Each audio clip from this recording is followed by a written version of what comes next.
Olá, cabeças pensantes, tudo bem? Hoje a gente vai falar de um assunto importante com uma pessoa super especial. Eu conheci ela num curso que ela foi nossa, na Nagata, e a gente percebeu a sensibilidade, como ela é importante a fala dela hoje. O nome dela é Carolina Almeida, mas antes, gente, de eu apresentar ela e vocês amarem ela, ó, roda a vinheta.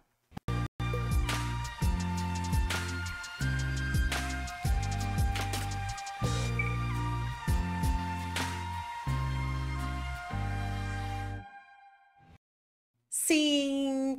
Ó, hoje estamos com ela. Eu vou chamar ela de Carol, tá, gente? Porque a gente já tá íntima. Estamos falando um monte de coisa assim bacana, inteligente e, ó, o mais importante, informação. Ela é terapeuta há 10 anos. Ela trata crianças do espectro autista. Ela tá me ensinando um monte de coisa, tá, gente? Se eu falar alguma besteira, vocês me perdoem. É falta de informação, mas eu vou procurar saber. Por isso que eu trouxe ela aqui hoje. Mas antes, Carol, se apresente, fala quem é a Carol. Já fiquei sabendo que me falaram que você hoje, olha, como que me falaram? Eu vou lembrar, é um girassol.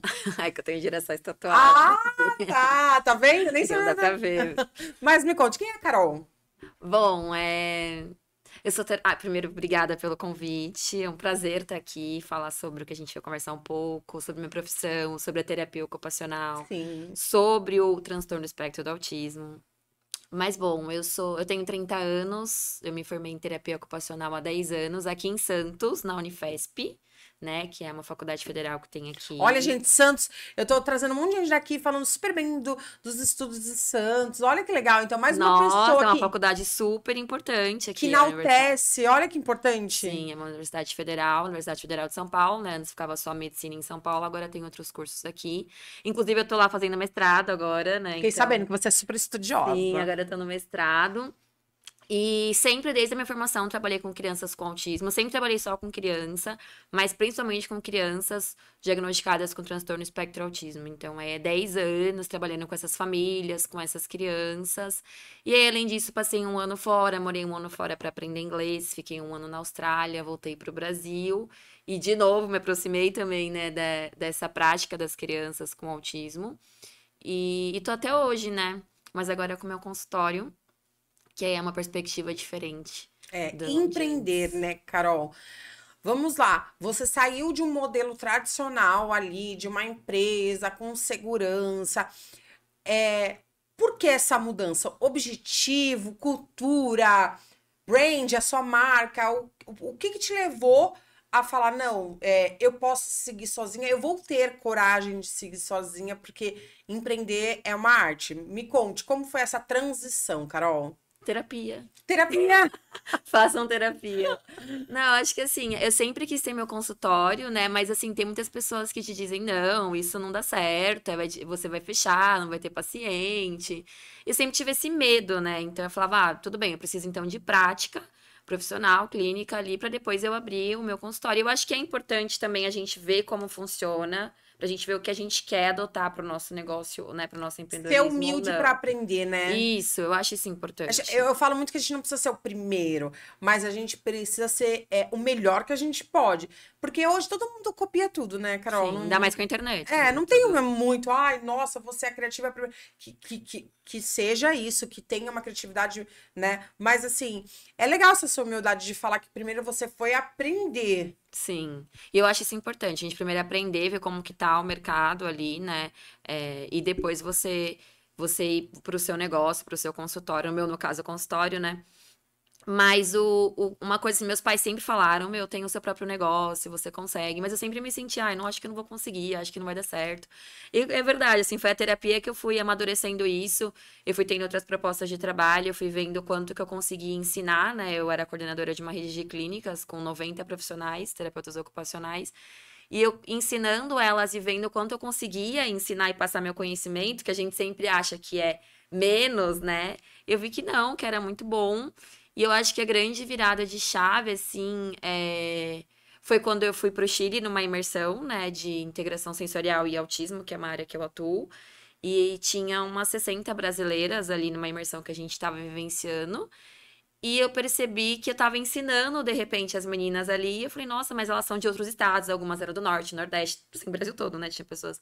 E eu tava ensinando elas. Eu falei, nossa, eu tenho capacidade de ensinar, porque o meu consultório também é pra dar cursos, né? Então eu também quero dar curso. Então eu falei, eu tenho capacidade de conseguir conquistar as minhas coisas. Eu tenho já 10 anos de formada, né? Eu já vivenciei outras coisas. Eu já fui coordenadora de uma clínica. Eu já trabalhei em ONGs, já trabalhei em APAE, já trabalhei em prefeituras, então eu tinha uma vivência, assim, né? E aí me senti segura de dizer, não, eu vou fazer isso, eu vou fazer o consultório do jeito que eu acredito, eu quero fazer da forma que eu acho certo, eu quero trazer as famílias próximas para os Você atendimentos. acha que muito disso vem do teu empenho em estudar, Carol? Porque assim, é, sem conhecimento também não dá.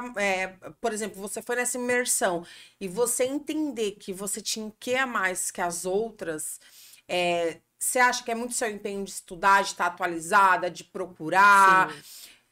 procurar o diferente?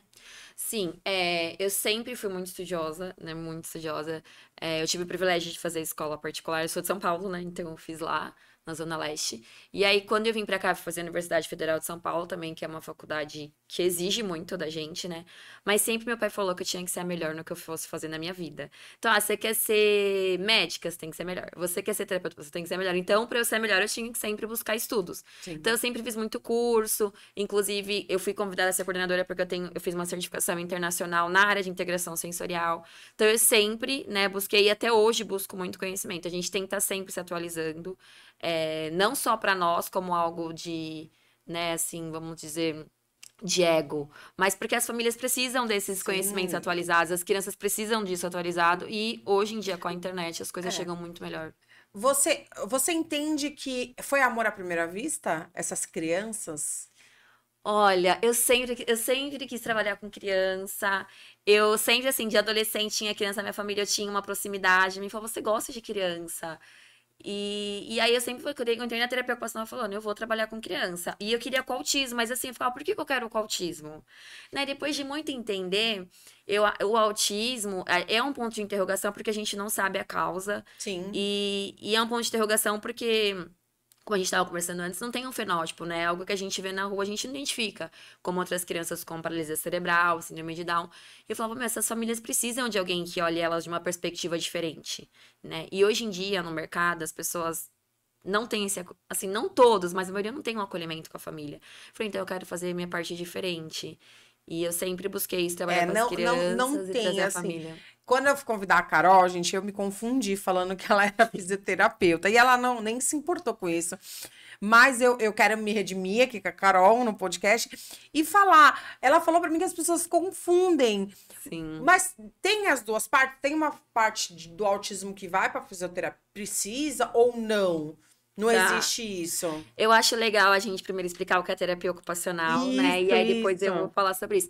Mas assim, a terapia ocupacional é uma profissão que a gente também faz uma graduação de 4 anos. No caso que eu fiz na Unifesp foi integral, né? Então era de manhã e à tarde a faculdade, então são 4 anos. Nossa, é puxado. Sim, é puxado. E a gente trabalha com pessoas que têm prejuízos nas atividades de vida diária. Então, todas as pessoas que têm uma deficiência permanente, né, ou temporária, elas têm um prejuízo na atividade de vida diária. Então, as crianças com autismo, elas têm prejuízo, elas não conseguem, às vezes, escovar os dentes, elas não conseguem ter uma interação social adequada, elas não conseguem, às vezes, tomar banho, precisa sempre depender de alguém. Nós, como terapeutas ocupacionais, nós fazemos os treinos dessas atividades de vida diária. Então, a gente levando assim, né, para o público geral, imagina, você machuca o dedinho da mão, você já vê o quanto é importante aquele dedinho, Muito. né? Nossa, é por Muito. causa desse dedinho eu não tô conseguindo escovar os dentes, tô conseguindo lavar o cabelo. Aí você lembra o que? Terapeuta ocupacional. Claro que muitas vezes a gente que é uma coisa temporária não vai precisar de um TO, mas quem tem aquilo permanente vai precisar. Então, por exemplo, pessoas com lesões medulares, com AVC. Eu trabalho com autismo, mas a gente, como TO, atende qualquer população com qualquer Nossa, deficiência. que Idosos, legal. tudo, assim. Que tem prejuízo Não, nas porque a gente AVDs. fala terapeuta, a gente já pensa na parte muito emocional, mental. Aquele terapeuta, eu acho mais para a parte de psicologia, Sim, né? sim, É muito bom desvendar, porque olha isso, né? Sabe o que que é? Eu costumo falar, a gente só entende as coisas que a gente precisa. sim. Não é verdade? É, Às vezes a gente tem uma coisa que a gente vai, um remédio, uma doença, qualquer coisa, assim, uma profissão. A gente nem imagina quantas coisas sim, existem. Mas quando a gente precisa, a gente vai buscar e fala: caramba, existe isso, porque a gente precisou, a necessidade, né? sim. Então, e a falta da informação, né? Mas me conta, sabe o que eu tenho curiosidade? Quando você recebe uma criança, como você faz essa gestão familiar? Eu fico muito curiosa, porque a minha filha não tem nenhum espectro, enfim, eu sou louca. Imagina uma mãe que quer cercar, Proteger, né? proteger, porque assim, mãe é mãe em qualquer. Mas assim, eu acho que o medo dessa mãe é muito maior. Sim. Porque é aquela coisa. Será que meu filho vai saber se defender? Como é que é essa gestão? Existe ou não? Eu tô Sim, doida. não, assim, a gente tem que se preocupar muito com isso, né, de como vai acolher essa família. No primeiro momento, a gente sempre faz anamnese, né, onde a mãe conta um pouco da gestação, tudo, e aí é onde eu faço esse acolhimento. Então, eu sempre falo pra mãe, olha, como foi o diagnóstico? Como você está se sentindo com esse diagnóstico? Você tem alguma dúvida? Porque, infelizmente, muitas vezes, né, por uma falta de preparo dos médicos, eles só dão um diagnóstico como se fosse um diagnóstico simples. E as mães chegam, pra mim, assim, nesses 10 anos, pouquíssimas mães chegaram falando, não, já sei o que é. Então, chegam, eu não sei, é pra sempre, o que que eu tenho que fazer? Eu tô angustiada. Então, eu sempre faço esse acolhimento, escuto um pouco elas, tiro as dúvidas, me coloco disponível para elas, né? Eu falo da importância delas se cuidarem, né? Muitas vezes elas não têm esse tempo, né? Não tem. Até é importante, assim, a gente conversando disso. Na semana passada, como eu falei, né? Eu tô fazendo mestrado na Unifesp e eu apresentei um artigo numa disciplina onde eu falava sobre isso, a qualidade de vida das mães de crianças com autismo. Meu, é muito importante saber disso, assim. Sim. Quem cuida de quem tá cuidando? E sim, na verdade é um artigo de 2007, mas ainda atual, e a conclusão do artigo mostrava que as mães de crianças com autismo, elas têm um nível de estresse maior do que a população, elas têm um baixo desempenho ocupacional, ou seja, elas não conseguem fazer atividades do dia a dia, e elas têm uma baixa qualidade de vida. Então, e aí o que fazer com esses dados, né? Aí o artigo sugere que a terapia ocupacional não trabalhe só com as crianças, mas trabalhe também com essas famílias, com essas mães, que muitas vezes são solos, né, nesse cuidado, de reestruturar essa rotina enquanto a criança tá na terapia, de repente deixar um tempo para elas irem ir ao cabeleireiro e fazer uma massagem, ou pelo menos caminhar na orla, por exemplo, né? Entendi. É algo que parece básico, mas é terapêutico. E Que legal você falta falar isso. tempo. Você acha que quando uma família tem uma criança com espectro autista, o pai muitas vezes deixa a mãe ou não? Você acha que isso seria Sim. natural? Infelizmente, sim. Eu não sei te falar um dado, assim, eu sei que tem estudos que trazem isso, porque é muito frequente. No consultório, assim, nos atendimentos que eu faço, vamos por 100%, 90% são mães solos, que os pais não comparecem ao atendimento, ou realmente não estão mais ali presentes na família, deixaram essas famílias, essa mãe, né? E eles não são presentes, assim, um ou outro mas é muito difícil, muito difícil. Então você vê mais mulheres Mais cuidando da mulheres, criança. mais mulheres. Tem famílias integradas que vão com vós? Como é que é essa situação? Sim, sim. Eu tenho algumas famílias que vão com avós, né? Principalmente avós maternas, aí que vão junto com a mãe, né? Que tenham esse apoio. Mas não são todas que têm essa rede de apoio, né? Não é algo comum, mas às vezes as avós estão presentes. Mas não é algo assim como comum mesmo é a mãe. A mãe sempre tá ali, né, no dia a dia, levando. E até falei disso um pouco ontem no meu Instagram, sobre que foi Dia das Mães no domingo, né? Sobre a importância a gente olhar para essas mães e não só para a criança no nosso atendimento. Não é muito importante. E aí você criou o seu consultório, veio toda a burocracia. Veio toda assim, Tá opa, vindo agora, ainda. agora você é adulta, minha querida. Tá Você- vindo ainda. Eu tô é, ainda assim, meu Deus, o que que é isso? E aí, como é que é é TO que fala? Sim, pode chamar de TO, a gente Então, fala TO abreviado. TO, como que é? Se vincula a um convênio? É particular? Como que é esse tratamento? Porque as pessoas vão querer saber. Como que procura? Existe essa ligação de convênio? Não, é direto no particular? Como é que funciona? Me explica, por favor. Então, o meu consultório é particular só, ainda não tem convênio. E também reembolso, né? Tem alguns convênios que reembolsam e as mães dessa forma. Mas é particular mesmo, eu tô no começo, eu tô 3 meses, inaugurei a minha sala, né? Que é uma sala de integração sensorial, que eu vou aproveitar para fazer também essa explicação, Sim. que eu acho muito importante. Sim, não, e vamos colocar o seu jabá aqui embaixo também. Não, e sabe por que é importante também, assim, que agora na mídia isso foi muito falado por causa do filho da Giovanna Eubank, que é o Blaise, né? Ela tem 2 filhas adotivos, a Giovanna Eubank, que é a mulher do Bruno Gagliasso, e o filho dela do meio, que é o Blaise, ele foi diagnosticado com transtorno do processamento sensorial, e saiu no Fantástico uma matéria disso, né? Onde ela deu uma entrevista, onde apareceu a sala de integração sensorial, que é a sala que eu trabalho e que eu fiz, né? Mas não é o autismo, é um tipo de... Então, o transtorno do processamento sensorial, qualquer pessoa pode ter, qualquer criança pode ter. Só que a maior incidência a gente encontra muito em crianças com autismo. 90% dos autistas têm. Mas eu acho importante falar, porque quando a gente fala, e às vezes eu vou em algumas escolas, já conversei sobre isso, as professoras falam, então eu tenho um monte de aluno com isso, né?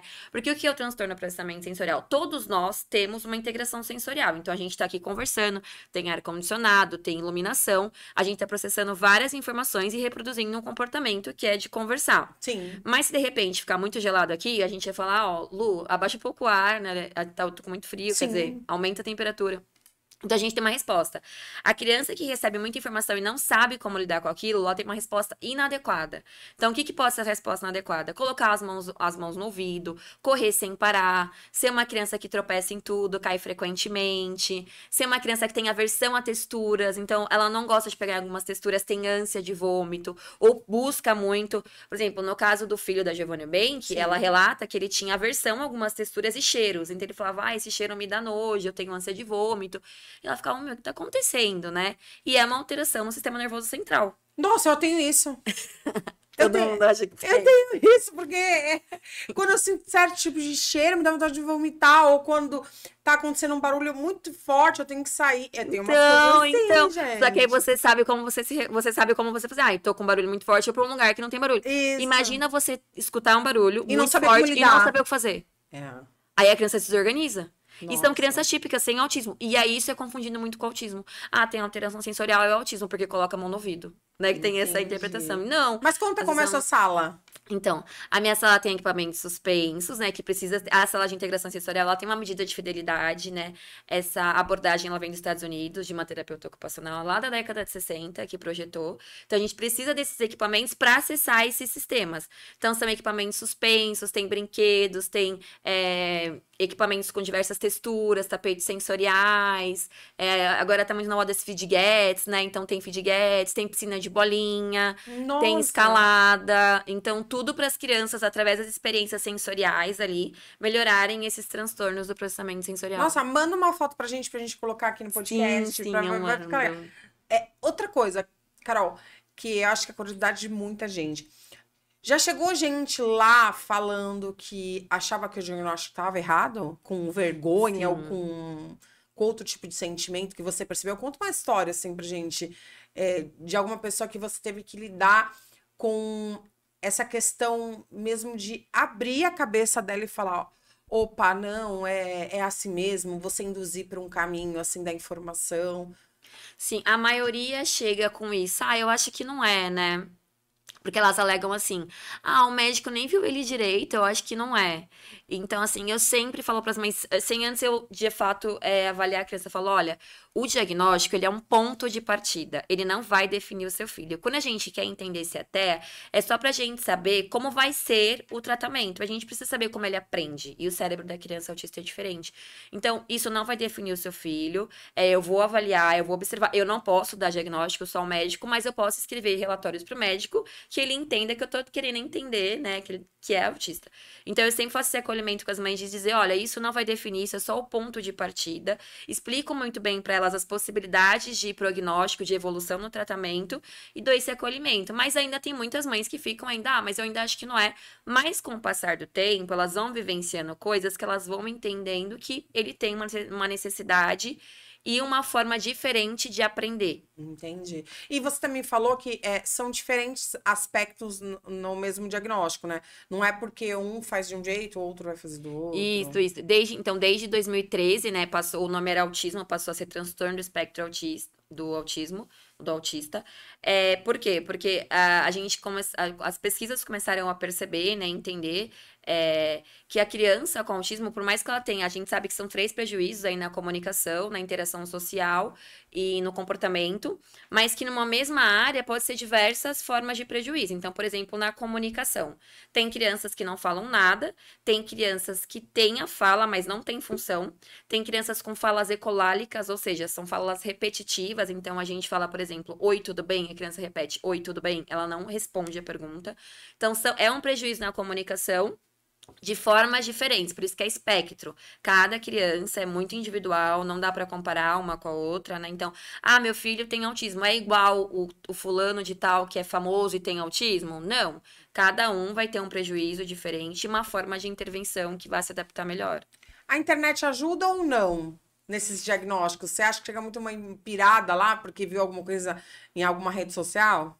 A internet, ela ajuda e atrapalha. Ela ajuda muito porque as mães identificam já em vídeos. Eu já tive mãe que falou, eu vi no TikTok um vídeo de uma menina que eu falei, nossa, parece comigo e parece com a minha filha, né? E eu falei, não, tem alguma coisa então. Mas também elas veem uma coisa assim, a gente sabe que no autismo, antigamente chamava de Asperger, mas a gente sabe hoje que tem autistas com altas habilidades e as mães veem aquilo e falam, meu filho também vai ter essa alta habilidade. E às vezes não vai ter.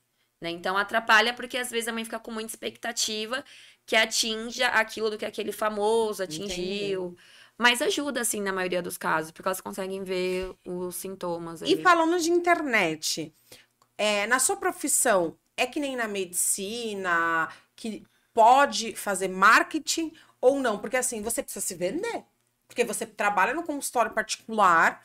E aí, como que é tudo isso? Assim, pode, não pode? Tem alguma coisa que te bloqueia, que nem o CRM não deixa fazer algumas coisas, eu não sei qual é a atuante. É o Crefito. É Crefito. Né? O Crefito. Então, como é que nem dentista, que pode tudo? Pode mostrar promoção? Pode mostrar? Não. Ou não? O Crefito, ele tem algumas questões de ética. O Crefito, ele é da terapia ocupacional e da fisioterapia, né, dos dois. Tem a questão, assim, se for colocar fotos de criança, tem que ser com autorização dos pais. Ou então, se for colocar, tampar o rosto, né, a gente não pode ficar divulgando os valores, né, ali no feed. Tanta promoção, né, não existe esse mercado. É mais, olha, valores, entre em contato. Você acha bom ou ruim? Porque eu trabalho na gestão, né?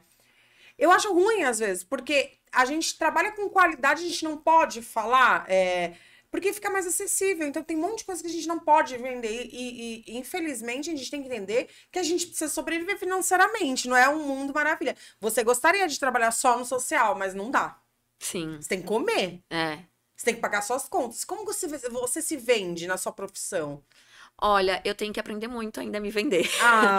Mas eu posto mais assim acho que é muita indicação na minha área também, mas eu posto muito nos stories como foi o atendimento. Hoje mesmo eu postei que eu tive de manhã, como foi o atendimento, o que a mãe achou. Porque na minha sala, ela tem um vidro onde as mães conseguem assistir o atendimento, mas as crianças não conseguem ver os pais.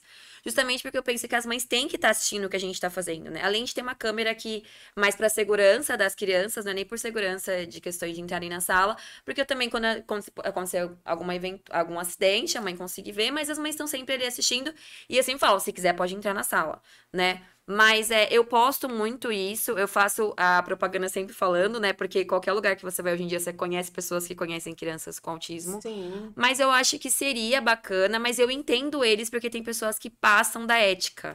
Não, né? Então... sim, sempre. Mas assim, você falou de indicações, que é muita indicação. Mas você tem que fazer uma plataforma de indicação. Um médico que te indica, Sim. Uma clínica. Não sei como funciona. Você tem que se mostrar de alguma forma. E como você faz esse comercial de você mesma? Tá começando ainda? Tô começando, tô aprendendo. Eu comecei a aprender no curso. Com você! Com você, teve vários convidados, o da Fábrica de Criatividade, eu achei aquilo sensacional, mudou totalmente minha perspectiva. É muito legal estudar e ver outras perspectivas, sim, né? Ainda mais, a gente tava falando ali da área da saúde, né? Então, isso que eu achei o melhor ainda, porque a gente vê muito de outras áreas, né? E eu vi ele na perspectiva da área da saúde e achei genial. Mas eu preciso desse vínculo com médicos, né? Mas, assim, a gente percebe também que aqui na Baixada Santista tem poucos neurologistas, e os que tem, já tem uma clínica ali de contato, né? Então, é diferente de São Paulo, que eu vejo minhas amigas que atendem lá. Mas eu acho que é porque eu tô no caminho também ainda, né? Não, você tá nova, ainda 3 meses de consultório, você vai fazendo a seu nome, as pessoas ainda ainda, você vai se fortalecer para você, mas você vai precisar de uma rede comercial. Eu já tô dando dica para ela, assim, contratar uma pessoa comercial de rua é muito importante para sua marca. Eu indico isso para quem eu faço consultoria, eu sou consultora, né? E eu indico muito isso para a pessoa conhecer sua marca, você tem que chegar até a pessoa. Então, se você faz esse serviço de qualidade, o que a gente precisa ter? Acreditar no que a gente faz. Então, se você acreditar no que você faz, todo mundo vai acreditar. Esse é o primeiro passo. Sim. Porque você não pode ter insegurança se você é boa. Então, se você é boa, já, primeira etapa, check. Segunda etapa, pensar que no começo é prejuízo, Carol. Não tem como dar lucro, entendeu? Porque Eu tô nessa agora, assim, meu Deus. é investir. Você vai Que a gente investe muito, né? Não tem como. É Tem muito que... investimento, muito É a investimento. sala, é a rede social, é suas roupas, são suas roupas. É assim, tudo. Se for colocar um lápis, luz, água, ar-condicionado, tempo. Quantas coisas você já fez de graça? Um monte, eu tenho certeza. Muitas. Muitas Ai, coisas. Carol, vou te fazer uma pergunta. Só uma pergunta. Aí eu comecei a pensar, eu falei até agora na minha terapia disso. O pessoal falou, Carol, essa pergunta você estudou um curso de quantos mil? É isso Aí eu, mesmo. é verdade, eu aprendi no curso que eu paguei sei lá quanto ele. Então, uma simples pergunta você responde em 10 segundos, quanto você investiu? Aí eu comecei a pensar sobre isso. Eu falei, nossa, faz muito sentido. É muito sentido. Mas o que mais me chamou a atenção é o seu propósito. Você tem um propósito de atender bem. Você é conhecida pelos amigos com muito carinho, que você leva a luz para as pessoas. Eu acho que tratar de criança é muito maior. Só quem tem uma criança que ama, independente se for mãe, porque hoje a gente tem rede de apoio, que tem tia, tem vó, tem... Eu tenho um irmão, Então, tem 11 anos. Então, a minha filha também tem 11 anos. Então, assim, só quem ama uma criança entende como é fundamental você ter uma pessoa que esclareça, que nem você falar com muita facilidade, com muito amor, com muita potência. A gente vê que você estudou mesmo, que você fala Sim. assim, tranquila. Então, eu quero terminar esse podcast falando que é muito legal ter pessoas como você que estão no mercado para fazer diferença, que nem você falou. Muito legal que seu pai falou, porque eu acredito também nisso. Qual é o nome dele? Geraldo. Seu Geraldo, você criou aí, ó, uma pessoa do bem e Ele vai se emocionar com isso. e uma profissional maravilhosa. Mas é isso, porque eu acredito de verdade. Eu não acho nada, não, eu acredito. Que se a gente dá amor, se a gente ganha amor quando a gente é pequeno, a gente dá amor. Então, Sim. você ter escolhido isso, e a gente sabe as questões, né, Carol, que tem, assim, a questão toda em volta agora do autismo, que nem a gente estava conversando. Não é que cresceu, é que as pessoas realmente estão Mais informadas. mais né? informadas. E tem pessoas como você que vão lá, estudam, escolhem, que nem você falou. O TO pode ser várias coisas. E você escolheu a criança Com autismo. com autismo. Quer dizer, você é nerd mesmo, né? Você gosta de desafio. Eu gosto. Mas- Eu acho que é isso, eu gosto de desafio. Então, todo Sagitariana. todo nerd gosta. Mas fala aí um recado para as pessoas, principalmente para as famílias. Eu acho que é importante você essa fala de uma profissional. Sim, aí eu posso olhar pra cá, né? Pode olhar para lá. Nossa, estão tantas aqui. Aqui? Isso. Tá. Eu queria falar, principalmente, assim, né? Eu falo mães, mas é pais e mães, né?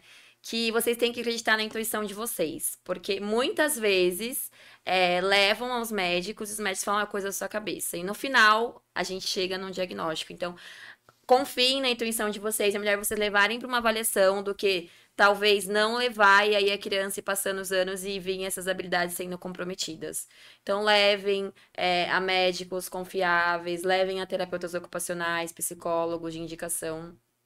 E também queria dar um recado para profissionais da área da saúde que trabalham com isso, né? Então, é uma área que está muito bombando, muitas oportunidades de emprego e as pessoas acabam indo pela questão financeira e não pela questão que gosta. Então, acho que a gente tem que tomar esse cuidado de fazer o que a gente gosta. A gente sempre vai pensar no financeiro, como você falou, a gente precisa comer no final do mês, mas a gente precisa fazer o que a gente está fazendo, além de com amor e com responsabilidade afetiva por aquelas crianças, por aquelas famílias.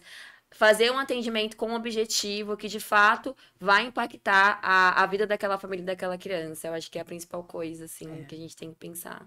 Carol, hoje a gente falou muito aqui sobre prevenção, sobre emoção e principalmente sobre saúde, né? Saúde mental, de você se cuidar antes para você cuidar do outro. Eu achei fantástica tudo que você falou. Eu queria ficar muito tempo aqui com você, mas eu sei que as pessoas não gostam de vídeo muito longo, a gente acaba fazendo um vídeo menor, mas eu acho que tem que ter uma parte 2. Vamos tomara que esse vídeo vai pra gente fazer parte 2 de um monte de dúvidas que as pessoas têm sobre tudo isso, porque a gente tem que ser uma plataforma de ajuda, né? Sim. Como eu te falei, outro dia eu passei no consultório e eu vi o que a mãe passa de ter vergonha, porque nem todos entendem, né? Mas foi um prazer. Muito Ai, obrigada. obrigada. Eu adoro falar sobre minha profissão. Na verdade, eu adoro falar. Mas sobre minha profissão, eu fico com brilho nos olhos. Eu amo ser terapeuta ocupacional. É muito legal. Você desvendou muitos mistérios hoje pra gente. Gente, cabeças pensantes, olha que legal, né? Então, fica aqui a Carol, a gente vai deixar a descrição aqui do consultório dela. E se vocês quiserem parte 2, coloca aqui, porque, gente, tem dúvida, não tem? Tem um monte de dúvida. Então, mães, pais, famílias, coloque aqui que a gente volta com certeza e tira todas essas dúvidas, tá? Ó, muito obrigada, ó, um beijo e até a próxima.